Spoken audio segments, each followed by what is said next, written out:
Al-Fatihah. A'udzubillahi minasyaitonir rajim. Bismillahirrahmanirrahim. Nasta'inu ila siratal mustaqim siratal ladzina an'amta 'alaihim ghairil maghdubi 'alaihim waladdallin. Ini ada beberapa kitab yang saya hadiahkan ke ini istilahnya PSG apa BG apa sama aja? Ya sama aja lah ini PSG, BG anaknya. Lo yang orang tuanya PSG-nya? PSG. Oh. Jadi begini ya, tadi saya rembukan sama Pak Arifin musyawarah bahwa memang yang harus hidup itu ilmu. Ad-dunya mal'unah, mal'unun ma fiha illa aliman au muta'alliman wa mawalahu. Ada yang illa zikrawah wa mawalahu au aliman au muta'alliman. Jadi dunia ini semuanya terlaknat, seluruh isinya dunia ini terlaknat kecuali orang yang alim, kecuali orang yang belajar atau yang dekat-dekat situ. Nah, kenapa terlaknat? Itu ibarat kita orang Indonesia nggak tahu kalau Pak Jokowi itu presiden, itu kan ngawur sekali. Masa orang Indonesia nggak tahu kalau Pak Jokowi presiden? Kita hidup di PSG nggak tahu kalau pendirinya misalnya Pak Kures Habib Ali, nggak tahu kalau ustadznya Pak Arifin, Pak Wafa, itu kan ngawur sekali. Nah, andai kan tidak ada pelajaran, maka kita nggak tahu kalau Tuhan kita Allah itu kan ngawur sekali, nempat di buminya, makan rezekinya, kita menikmati fasilitasnya, tapi nggak tahu yang punya. Nah, sehingga di sini kadang orang-orang humanis protes, masa orang-orang kafir yang amal nggak diterima Allah, agama ini kok kayak sadis sih? Sebetulnya bukan gitu cara pandang. Bagaimana diterima sementara mengamalkan harta yang tidak miliknya? Itu kan ibarat saya punya uang 1 miliar, terus disedekahkan Pak Wafa ke Pak Arifin, terus dia bilang ini dari saya, tolong diterima. Terus Pak Arifin bilang makasih, dunia mbahmu tak kan gitu kira-kira. Ya jadi itu logika kenapa ngamalnya orang kafir gak diterima, karena nggak ngaku yang punya. Ya. Jadi ibarat saya nempat di sini nginep terus terima kasihnya sama Muntahar, nggak sama Habib Ali. Memangnya dia yang bikin itu. Jadi orang nggak kenal Tuhannya itu buruk sekali, mal'un. Nah, bisa kenal Tuhannya dimulai dari mana? Illa aliman au muta'aliman, yaitu harus proses belajar mengajar. Mau tidak mau. Makanya setiap ilmu, makanya saya tadi rembukan sama Pak Arifin, semuanya harus atas nama ilmu. Ibadah itu nomor 2, akhlak nomor 2, semuanya nomor 1 itu ilmu. Sekali ilmu ini hilang maka semuanya hilang. Makanya di Quran dimulai Iqra bismi rabbikal ladzi khalaq. Termasuk sifat Allah Ta'ala yang awal-awal dikenalkan apa? Iqra wa rabbukal. Ketika Allah mensifati dirinya akram, alladzi 'allama. Orang terbaik, paling akram, paling karim, paling dermawan adalah zat sing 'allama, mengajarkan. Makanya kata Nabi, tidak ada sedekah sebaik kalimah yang ditemukan orang muslim, dan kalimah itu kalimah bijak kemudian diajarkan ke muslim yang lain, itu disebut afdhalus sedekah. Karena ini mengawal Islam. Jadi saya alhamdulillah semenjak kenal jenengan semua, entah berapa kitab saya selalu bawa ke sini supaya hubungan kita ini bil ilmi. Nah, karena hari Sajaratul Ma'arif beberapa kali sudah saya baca, ini tak ijazahi kitab Bajuri ya, sarahnya Fathul Qorib. Ini dikarang oleh Rektor Al-Azhar di eranya, termasuk Syekhul Azhar, Imam Bajuri, Imam Bajuri.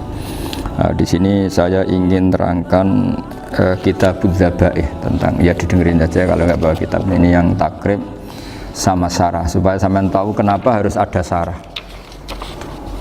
Ya, saya ulang lagi, kenapa harus ada apa? Sarah. Sarah itu penjelas. Karena kelemahannya matan apapun sempurnanya, saya ulang lagi, kelemahannya matan apapun sempurnanya itu pasti ya nggak sempurna, namanya manusia. Dan tidak sempurna ini menjadikan kadang salah paham, sehingga mau tidak mau harus ada apa? Sarah. Jadi misalnya begini ya, di matan misalnya diterangkan zaman matan penyembelian itu harus pakai bismillah. Kalimat harus ini harus dengan arti taruhan sah tidak sah, apa harus sebagai etika, apa harus sebagai supaya kebiasaan baik ini bertahan. Saya ulang lagi ya, misalnya Pak Arifin dawuh teng jenengan cung nak nyembelih pitik kudu maca bismillah. Kalau kamu memotong hewan harus baca bismillah. Kata harus itu apa artinya syarat sah? Sehingga kalau tidak baca tidak sah. Apa keharusan dalam makna etikanya harus baca bismillah. Jadi urusannya hanya apa? Etika atau afdoliyah. Atau kita tidak ingin kultur baca bismillah itu hilang, sehingga barang tidak wajib pun kita wajibkan supaya kultur baca bismillah itu tidak hilang. Nah, Imam Syafi'i itu milih yang tidak wajib, itu hanya urusan etika. Sehingga dhabihatul muslim meskipun nggak baca bismillah, baik secara sengaja maupun lupa tetap halal ya, tetap sah, tetap halal. Tapi beberapa ulama mengatakan baca bismillah itu wajib dan menjadi syarat sah. Ya kira-kira karena pamit tadi, yang beri nyawa itu Allah, kok apa yang menghilangkan nggak pamit, sudah menghilangkan nyawanya ayam dimakan lagi. Wah itu selingkuhannya kan mesti marah itu. Selingkuhannya, pacarnya, anaknya, cucunya itu kan marah itu. Tapi kalau pamit yang punya kan enggak. Coba kalau ayam cantik yang pas kamu sembelih itu lanangannya kan mangkel itu. Kalau kebetulan sudah tua kan karep-karepmu kan gitu.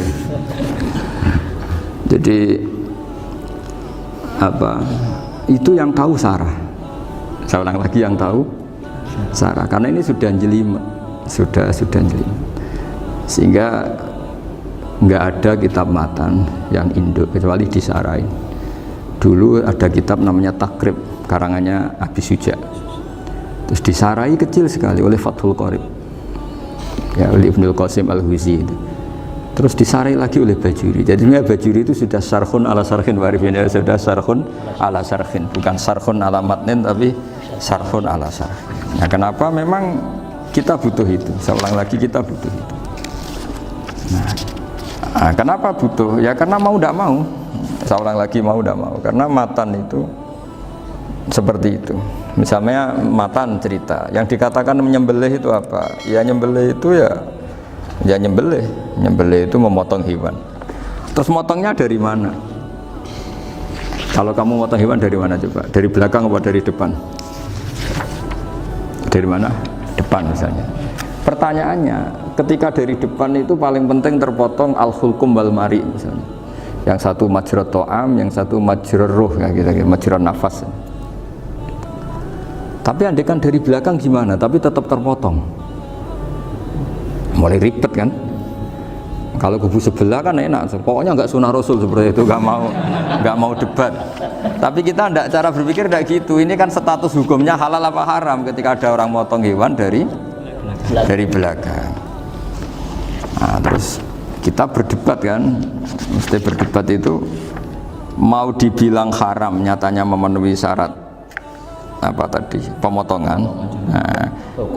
Hukumnya kena, amarinya kena. Mau dibilang halal, jangan-jangan pitiknya sudah pingsan, sudah mati karena dogrok-ogrok dari belakang. Nah, itu terus ulama debat, kan mungkin juga, ya kan, pitiknya sudah setengah kena corona, pingsan terus,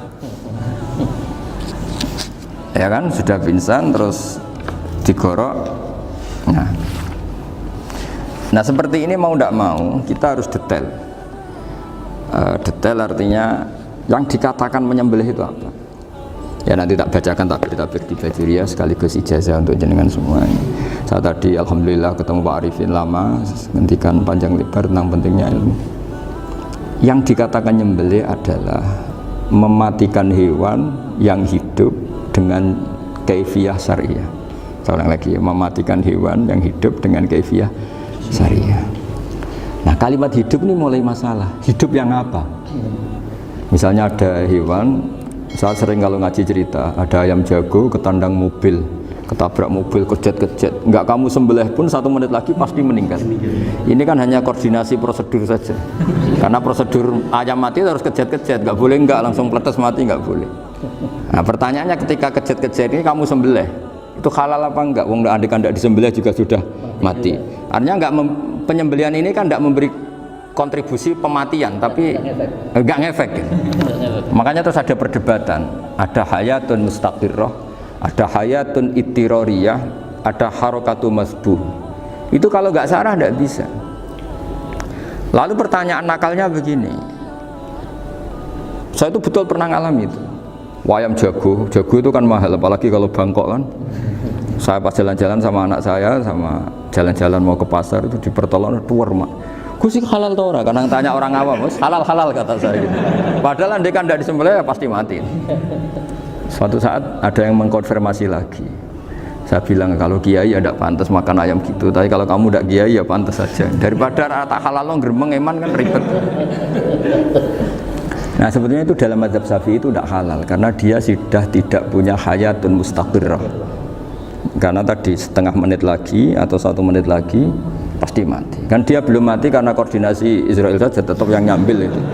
Tetap kan nggak segampang itu kan, tetap prosedur apa? Jalankan SOP. SOP-nya harus ada.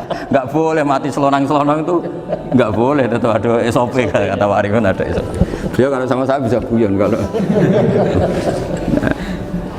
Nah, tapi misalnya nanti pertanyaan, tapi dalam mazhab Maliki itu diabaikan. Hayat mustaqirrah, hayat ittiroriyah, hayat itu diabaikan. Cara berpikir Imam Malik lebih matematis. Kalau nggak disembelih itu matinya berapa menit? 1 menit lagi. Gara-gara disembelih dia mati sekarang. Berarti eksekutornya ya peso itu. Ya berarti peso itu memenuhi kriteria mematikan sesuatu yang masih hidup, hewan yang hidup dengan cara syar'i. Jadi andai kan ada rapat malaikat, matinya karena apa coba? Karena peso apa karena kecelakaan? Karena peso. Ya kan? Karena kalau nggak tanpa peso nunggu 1 menit, gara-gara disembelih langsung terjadi sekarang. Nah karena hukum halal ini yang menarik dan menguntungkan. Di bab ini orang jadi Malikiyah semua. Benar maksud saya. Jadi kita ini sebetulnya Syafi'i pecundang gitu. Syafi'i partai politik. Jadi kalau sedang tidak menguntungkan ya pindah. Kata siapa kita Syafi'i banget? Tidak juga itu.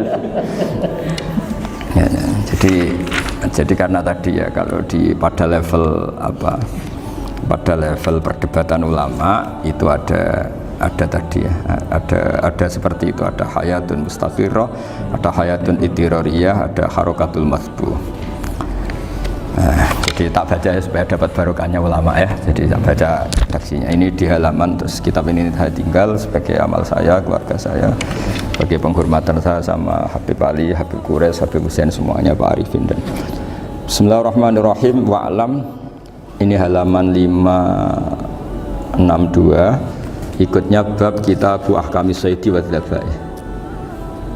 Ya, jadi nanti yang mungkin kalau beda halaman cari di babnya kalau beda halaman cari di babnya. Karena kadang beda halaman warifnya. Kalau cetakan sekarang enggak. Beda. Iya, kadang beda juz pun. Kayak Ikhya sekarang tuh sampai 6 juz. Zaman kita ngaji kan 4 ya. Di orang ada yang 6, ada yang ribet cetakan sekarang ya. Di atas ada 10. Satu Ikhya itu. Hurufnya dibesarin. Ikhya biar. Iya, ada yang sama. Karena ngerti zaman akhir paling sudah agak buta huruf. Saya tuh dulu punya guru terakhum sudah sepuh. Itu baca gini nggak bisa Pak. Jadi kalau di kelas harus dituliskan pakai spidol. Mulang Minhajul Abidin. Sudah sepuh sekali. Kalau ngajar itu nggak bisa jalan, udah pakai becak. Itu yang nulis agak kurang ajar. Nulis CDE cepet bar. Jadi kadang itu apa itu? Beliau masih semangat, tulisannya habis. Loh kok sentek jeng? Terus ya wes ya. Jadi nulisnya di HVS baru dulu. Ya cepat selesai. Iya.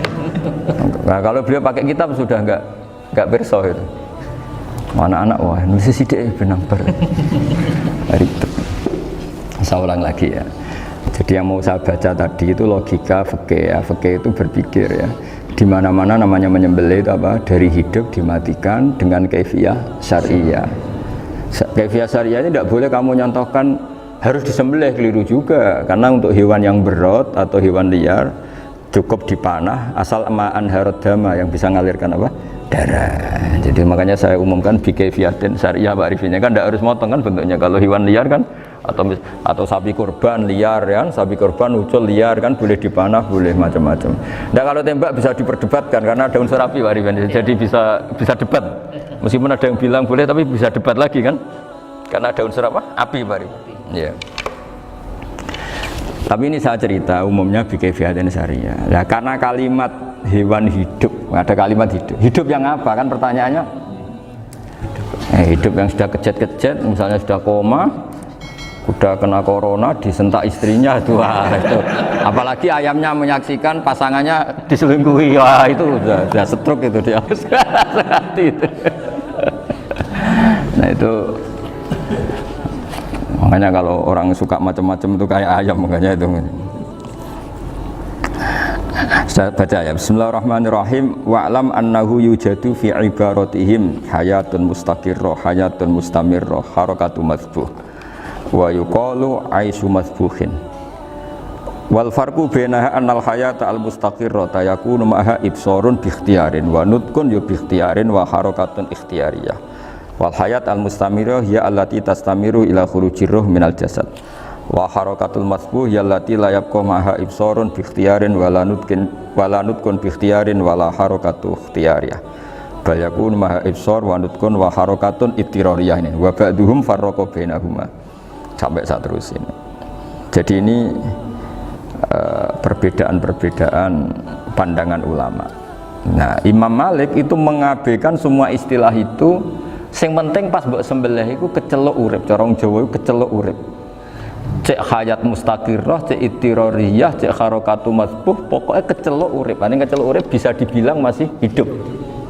Karena kalau bisa dibilang masih hidup, kamu sembelih, tetap nanti rapat malaikat kira-kira gitu. Ini matinya karena apa? Karena kecelakaan. Oh, kalau kecelakaan 1 menit lagi matinya dong. Tapi kan matinya sekarang ya karena disembelih. Nah tadi saya bilang sebenarnya mazhab Syafi'i itu tidak seperti itu. Karena Imam Malik menghalalkan, biasanya penggemarnya lebih banyak di bab bangsa halal itu kan. Penggemarnya masih banyak. Tapi ya sudahlah, itu masih ahli sunnah karena salah satu dari mazhab 4. Tapi logikanya juga masuk. Jadi kita bukan sekedar taklid ke Imam Malik, tapi kalau kita ikhtiyat ikut Imam Syafi'i ya monggo, karena mungkin secara medis karena mengalami seperti itu mungkin tingkat kesehatannya apanya sudah ya sudah lah, yang penting makanya terus orang Jawa pinter, nak PTE jago ya halal, nak cilik enggak lah. Itu kan ibarat perdebatan antara kepiting sama yuyu. Yang menghalalkan kepiting itu mengharamkan yuyu, tahu yuyu yang kecil di sawah ya.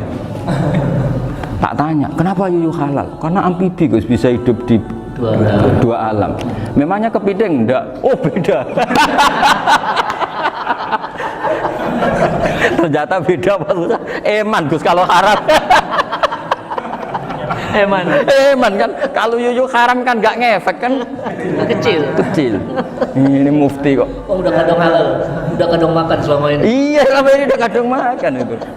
Makanya banyak kiai yang mengharamkan kepiting sebetulnya, tapi minoritas kan? Minoritas. Tapi yang mengharamkan yuyu mayoritas, wong kecil aja.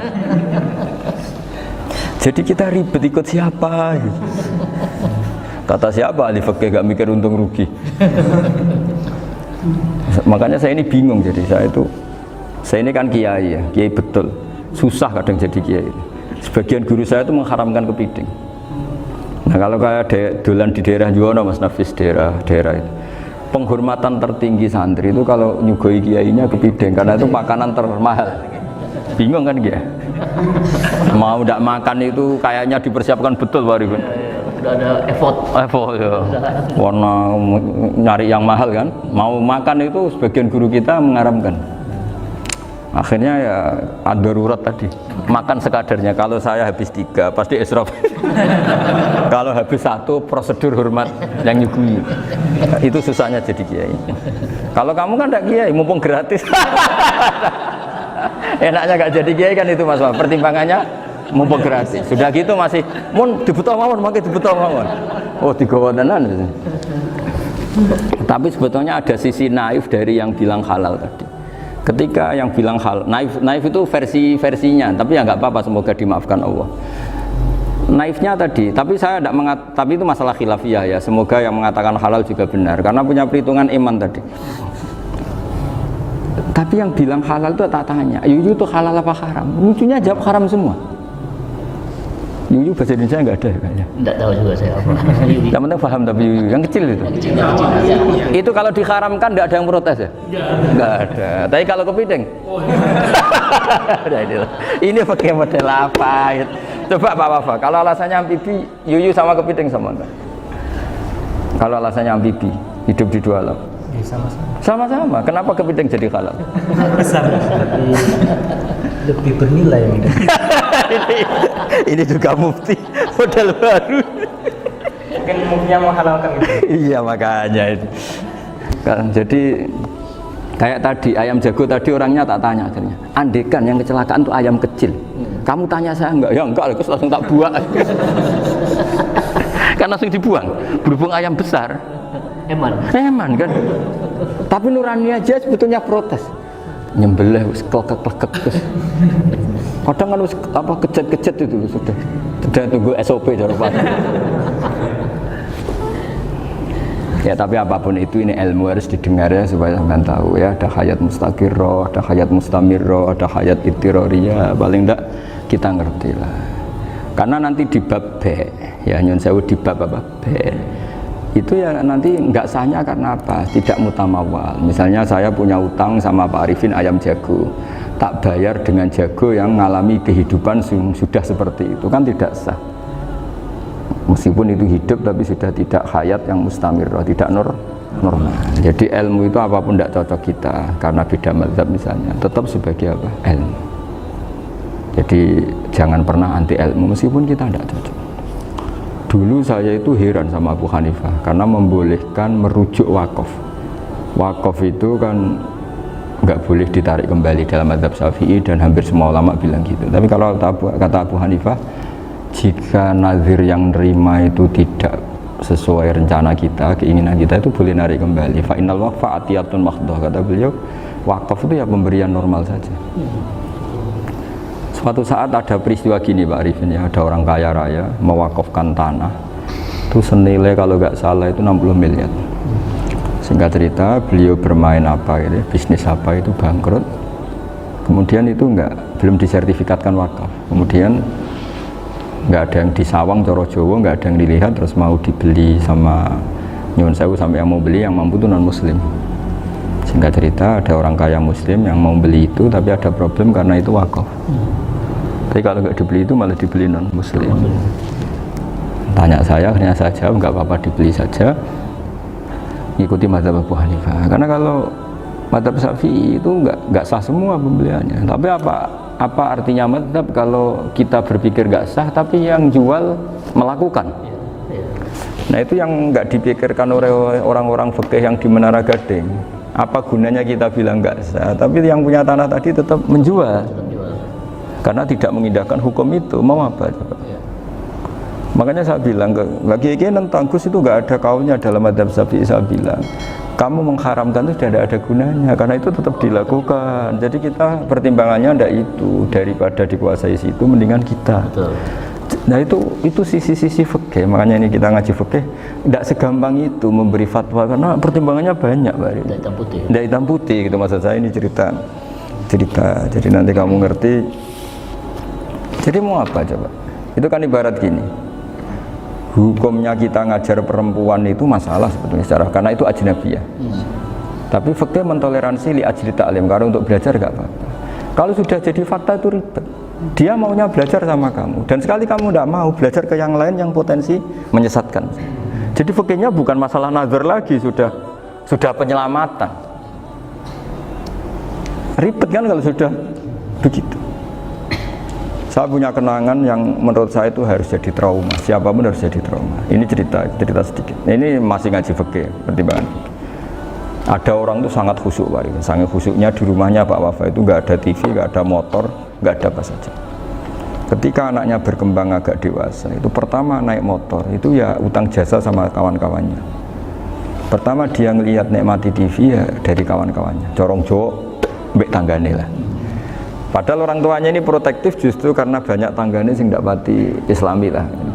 Ya mereka orang Islam tapi ya nggak sholat, nggak apa. Singkat cerita orang tuanya ini datang ke rumah sana nangis Pak. Nangis Gus, sekarang saya ikrar bahwa mazhab abah jenengan Kiai Nur Salim, bapak saya itu, mazhab jenengan itu lebih hebat timbang mazhab kula. Nangis dia. Dulu saya itu agak menyalahkan Kiai Nur Salim jenengan karena longgar di rumah ada TV, ada motor. Terus dia cerita. Nah karena anaknya ini pertama bisa naik motor, untuk anak ABG ini kan jasa yang luar biasa. Karena dia butuh sekali bisa naik motor, dipinjemin. Akhirnya walhasil anaknya ini yang saya merantau ke Jakarta kemana, akhirnya lam yusolli wa lam yasum. Padahal anaknya ya kiai kampung. Terus tak ceritain. Terus akhirnya dia tanya, kenapa sih Gus jenengan sama abah kok longgar gitu sama anak? Terus tak ceritain gini Pak Arifin, menurut ilmu al-insan abdul ihsan, manusia itu budaknya kebaikan. Karena utang jasanya sama anak ini, ya dia akan ainut anak ini. Sementara kenangannya baik jenengan bu amui, tidak boleh. Dia baru ngakui ya Gus saya itu nyun sewu hanya khusyuk tapi kurang ilmu. Tadi dia hanya berdasar khusyuk. Bocah kok main delok TV kan pikirannya hanya gitu. Ini cerita ilmu, saya bukan menjustifikasi manapun, ini kan cerita ilmu Pak Arifin ya. Jadi semuanya itu ada hitung-hitungannya. Coba kalau kita terlalu stakung be anak pertama naik motor jasanya orang nggak sholat ya, pertama roh TV jasanya orang nggak sholat. Coba terikatnya anak ini sama kita apa sama orang itu? Sama orang itu. Bayangkan kalau umur ABG, kalau umur sak pari pun Pak Wafa ini nafsu astagfirullah kan. Gue cok tua nome ora. Gaya tok, bareng tua udah khusus gaya tok. Aslinya nome bodoh. Ya saya sama semua. Cuma saya kan lebih jujur dari biasa. Jadi orang itu harus ngitung gitu. Itu kenapa Mbah Mun tuh kiai alim alama. Setahu saya dalamnya ada TV. Putra-putra ini lihat TV. Meskipun kita tidak mungkiri negatifnya TV, kita nggak mungkiri Pak Arifin ya. Tapi tadi ketika anak-anak ABG itu pertama lihat TV jasanya tombol ini. Kalau kebetulan tangganya wong soleh nggak masalah ya. Kalau enggak, itu nangis ke rumah saya itu. Ya. Nyesel dia. Tapi saya bilang gini, ini jenengan tiang soleh, mesti anak jenengan suatu saat kembali. Coba pola jenengan harus rubah. Ini hebatnya Nabi. Ketika Sayyidah Aisyah masih kecil, minta diperlihatkan Li'bul Habasyah. Itu ya diturutin kan masyhur itu. Kayak apa Nabi? Karena kalau nggak diturutin, pasti Sayyidah Aisyah akan ngidolakan mainan yang lain yang di luaran sana malah. Itu karena Nabi punya kearifan tadi. Jadi ini kan ilmu, lagi-lagi ilmu. Jadi yang semua itu harus dibaca dengan ilmu. Makanya kata Nabi, ad-dunya mal'unatun mal'unun fiha illa dzikrawah wa ma'alahu aw aliman aw muta'alliman. Karena dunia ini hanya bisa dibaca dengan ilmu. Yang diridai Allah maksud saya hanya bisa. Lalu saya itu banyak kenal menteri, kenal pejabat. Tapi saya tidak pernah melihat itu sebagai pejabat. Melihatnya itu orang yang ingin belajar agama. Karena sekali salah melihat, yang hidup itu tamaknya Pak Arifin. Yang hidup kan tamaknya. Saya kenal orang kaya kok melihat kayanya, yang hidup itu tamaknya, ingin dapat ini, dapat. Tapi kalau melihat itu sebagai hamba Allah yang ingin belajar, insya Allah kita selamat dari tamak. Meskipun kita ya manusia tidak sempurna. Setidaknya ketika dia lomo atau tidak lomo, nyalami template apa tidak ngefek, karena kita melihat ini mau belajar. Tapi kalau kamu didorong tamak, katanya orang kaya ternyata nggak tahu haknya kiai, ribet kan? Ribet. Ya kalau kamu punya santri cantik ya lihat itu sebagai santri kamu. Jangan melihat ini mau nggak sama saya, kalau enggak ya wah ya ribet kalau gitu.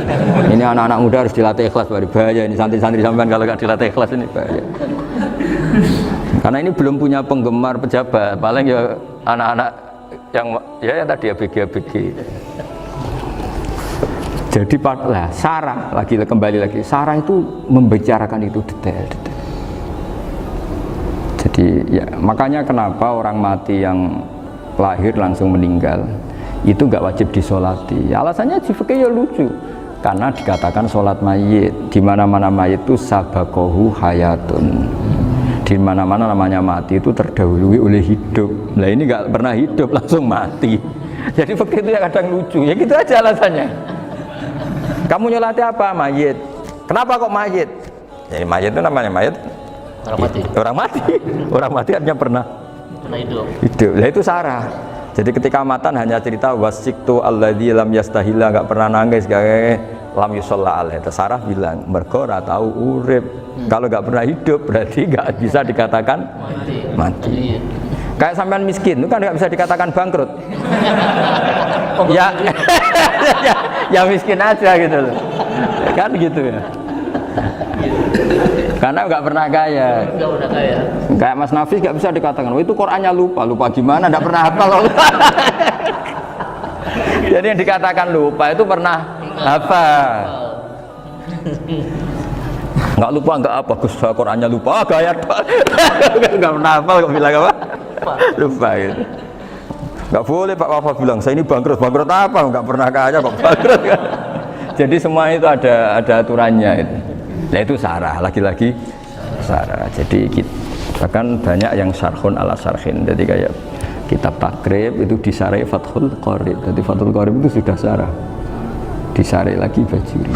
Nah, itu termasuk cerita itu ya. Cerita-cerita. Kalau baca Bismillahirrahmanirrahim.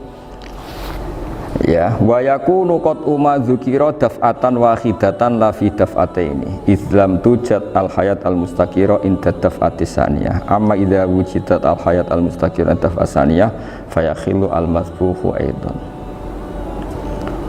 Fasartu wujudul hayat al mustaqira fi ibtida'il wati akhir marrah. Wa makharu dzalika inda tulil fasli wa illa fala rafa'a sikina wa ada fawran aw alqaha liqaniya kalatan wa akhadha ghairuha fawran aw saqatat minhu wa akhadha ghairu halan aw qallaba wa qata'a biyama bagi hal al masbuh. Jadi ini masalah sarah. Sarah itu sudah detail. Misalnya gini, kamu motong ayam. Motong ayam harus sekaligus shred jadi. Jangan sampai nyuwun sewu dua kali. Jangan-jangan misalnya gini, ayam tak potong pas ke kiri separuh. Ya, ke kiri separuh apa hulkumnya. Pak Arifin datang, Assalamualaikum Gus Pak, waalaikumsalam, terus santai jagungan dulu. Jagungan sampai besoknya itu nggak meneruskan. Bareng-bareng balik salam, ingat lagi loh ayam saya ini. Ketika saya meneruskan ini, potensi ayam ini sudah mati atau sudah hidup yang ini masih mazhab Syafi'i loh ya. Atau sudah hidup yang sudah tidak normal. Artinya apa? Penyembelian kedua yang mengeksekusi tadi sebenarnya mengeksekusi barang mati. Yang penyembelian pertama tidak bisa dikatakan penyembelian karena tidak sampai mati. Penyembelian kedua berstatus setengah mati. Nah, kalau seperti itu maka haram. Nah, kecuali itu dilakukan secara fauron. Fauron dicontohkan nyembelih ternyata pesunya kedul terus ngambil yang lain, tapi fauron langsung atau terjatuh ngambil langsung. Ya itu boleh karena ditoleransi. Tapi kalau kalam ajnabi kata tadi mohon Pak Arifin. Seperti Pak Arifin alhamdulillah sehat. Jaminan mau rawuh. Cari ayamnya asem mana. Ini harus sebar. Ini orang ngawur betul.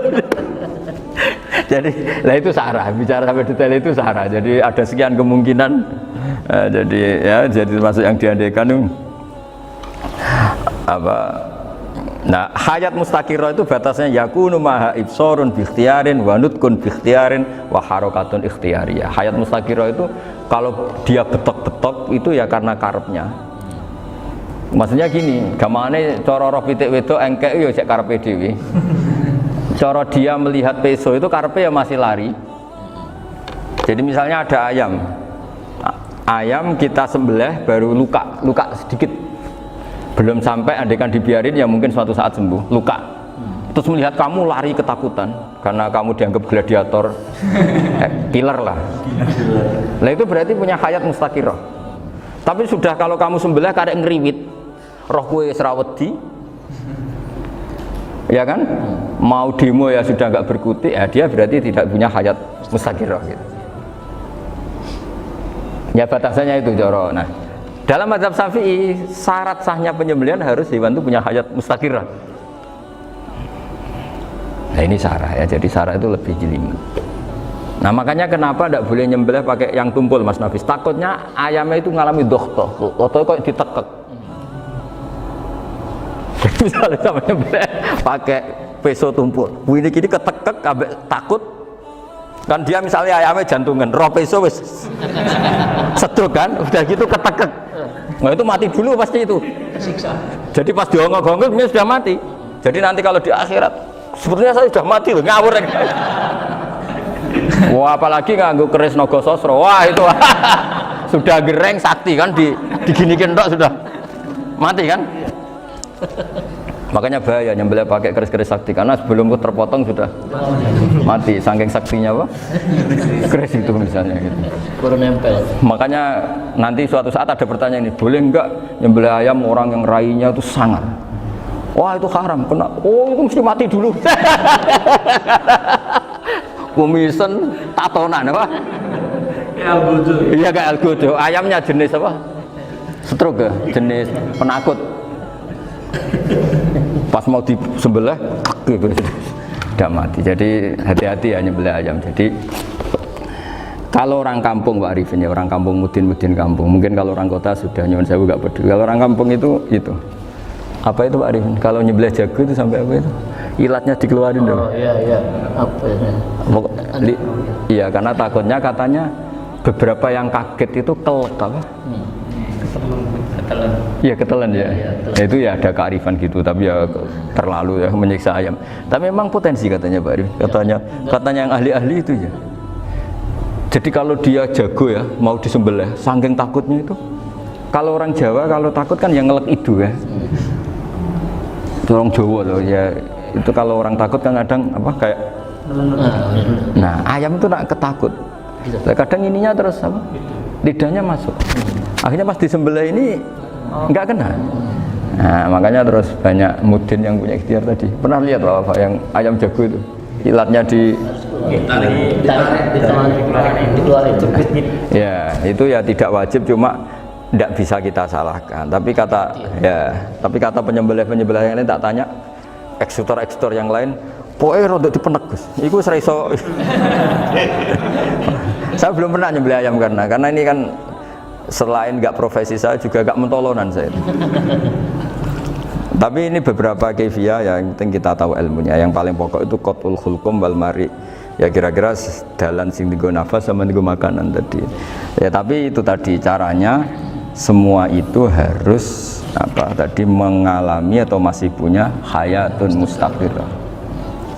Nah, takutnya dalam konteks nyembelih yang apa tadi? Saya bilang separuh tadi. Itu jamnya normal enggak itu sudah jam 11 ini? 10 Cepetan juga. Oh jam mati almarhum itu enggak halal disembelih itu sudah maitah ya. 10, 13, 10, 14 kan. Iya. Ya makanya saya bingung lihat jam.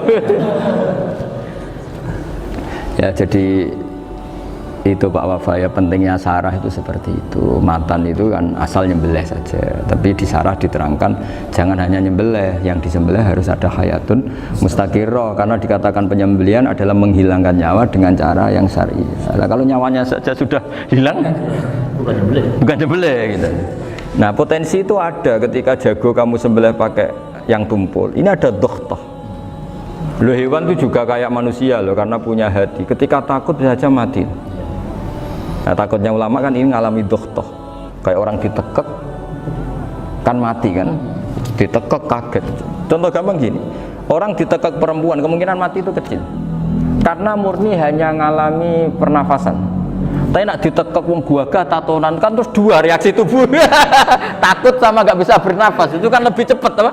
Mati. Kira-kira kan gitu. Lah ini sudah takut dongok-dongok itu kan nyiksa.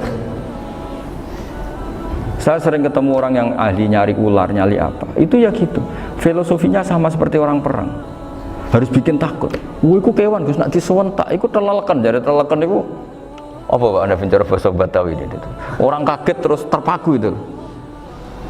Apa enggak? Teorinya Khalid bin Walid kan gitu. Kalau perang supaya musuh takut. Kamu tahu kami siapa? Gertak gitu ya. Ayat ji'na biqaumin yuhibbunal mauta kama tuhibbunal hayat. Kita ini bawa pasukan yang mereka mencintai mati kayak kalian mencintai hidup. Pasukan kami ini wah darwis, berani modar ya wis gitu. Kira-kira gitu kalau bahasa Jawa itu. Gertak mati. Berani mati. Akhirnya musuhnya kan Nah, di antara syaratnya perang kan gitu, harus bikin musuh itu takut, gemeter. Nah, telelekan itu gampang gitu loh. Telelekan itu pokoknya tadi loh Pak Arifin, kepaku tadi. Nah, agak berkutik. Paham ya? Nah, jangan-jangan ayam yang kita sembelih mau wis wedi diongok-ongok mati duluan gitu. Nah, makanya terus kata musannaf kalau bisa itu wa yakunu madzukira bidafatin wahidah. Kalau itu usahakan sekali jadi. Tapi itu bukan berarti syarat sahnya harus sekali jadi. Kira-kira karena tadi gak kebayang kan kalau baru separuh tak Assalamualaikum Gus Pak, waalaikumsalam Pak Arifin, sebuti kabarnya. Baru itu terus ingat, diteruskan lagi. Kemungkinan ini sudah mati apa? Nah, makanya ya tapi lagi-lagi ini sarah ya, tak baca Bismillahirrahmanirrahim wa yakunu qad umadukira daf'atan wahidatan la fi daf'ataini fa innahu yahrumul masbuh hina idin. Kalau dua kali, tapi dua kali maksudnya yang satu kali ini mengakibatkan kematian. Dikatakan penyembelian belum sempurna, dikatakan hidup toh nanti pasti mati, berarti tidak mengalami hayatun mustaqir. Paham ya? Jadi ini semoga dapat barokah dari para ulama. Jadi saya mohon nanti Pak Wafa, Pak Muntaha, teman-teman jangan hanya baca matan ya, pada level alim itu harus baca syarah, karena matan itu nyuwun sewu tidak cukup untuk menjawab sekian kemungkinan. Nah, syarah itu sono fardul masalah ya Pak Arifin ya, mengandaikan masalah meskipun belum terjadi ya pengandaian, sehingga nanti kalau terjadi kalau militer itu apa? A, B ya, alternatif gimana? Kalau strategi itu kan ada sekian A, B, C, kalau A gagal B sudah siap militer. Jadi kalau masuk surga pintu satu nggak bisa itu kedua lewat teras Gus. Ini sembrono. Bagi Al-Fatihah. Bismillahirrahmanirrahim. Shiratal mustaqim shiratal ladzina an'amta 'alaihim ghairil maghdubi 'alaihim waladdallin. Pun ya,